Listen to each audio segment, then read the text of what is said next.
గత 10 ఏళ్లుగా నిరుద్యోగ కళాకారుల కోసం తల్లి కోడిలాగా అందరినీ మేల్కొల్పుతూ ఎండనక వాననక తిండి తిప్పలు లేకుండా నిద్రహారాలు మాని కళాకారుల కోసం పడిన శ్రమ ఈ రోజు మన నిరుద్యోగ కళాకారుల కొరకు పిసిసి అధ్యక్షులు మహేష్ కుమార్ గౌడ్ శాసన మండలిలో మాట్లాడడం జరిగింది. అంటే అది మన అనుభోజ్ వెంకటేశం గారి కృషి మరియు మీకు ఎల్లవేళలా తోడు ఉంటామంటూ ధర్వంజన్న కిరణన్న వీళ్లతో పాటు అన్ని జిల్లాల కళాకారులు వెన్నంటి ఉండడం వల్లనే అని మన కళాకారులకు ఈ ప్రజాప్రభుత్వంలో తప్పక న్యాయం జరుగుతుందని ఆశిద్దాం. కవులు కళాకారులు వల్లే తెలంగాణ వచ్చింది. పాట లేని తెలంగాణ రాలే అధ్యక్ష. గత ప్రభుత్వాల్లో ఉద్యోగాలు ఇచ్చామంటున్నారు, కానీ ఆశ్చర్యం ఏంటంటే నిజమైన కళాకారులు నిజమైన గాయకులు బయట ఉండిపోయారు అధ్యక్ష. ఎవరికి ఉద్యోగాలు ఇచ్చారో తెలియనిటువంటి పరిస్థితి వల్ల నేను మీ ద్వారా ఇక్కడ మంత్రులకు విజ్ఞప్తి చేస్తా ఉన్నాను. చాలా మంది గజ్జె కట్టి పాట పాడి తెలంగాణ ఉద్యమంలో పాల్పంచుకున్న చాలా మంది బయట ఉండిపోయినారు.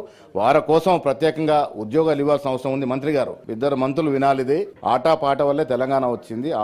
పాట పాడి గజ్జె కట్టిన చాలా మంది కళాకారులు గత ప్రభుత్వం ఉద్యోగాలు ఇచ్చినప్పటికీ చాలా మంది బయట ఉండిపోయిన ఆశ్చర్యం అది. సో ఈ బయట ఉండిపోయిన వారి విషయంలో వారికి ఉద్యోగాలు కలుగజే విధంగా ప్రయత్నం చేయాల్సిన మీ ద్వారా ప్రభుత్వాన్ని కోరుతాం. టిపిసిసి అధ్యక్షుడు మహేష్ గౌడ్ గారు మాకు నిరుద్యోగ కళాకారులకు ఒక తీపి కబురు చెప్పడం జరిగింది. ఈ తీపి కబురు వాళ్ళు శాసన మండలిలో అమలు చేసి మా కష్టాలను కడతీరుస్తారన్న నమ్మకం ఈ ప్రజాపాలన పార్టీ అయిన కాంగ్రెస్ పార్టీకి మేము ఎంతో రుణపడి ఉంటాం.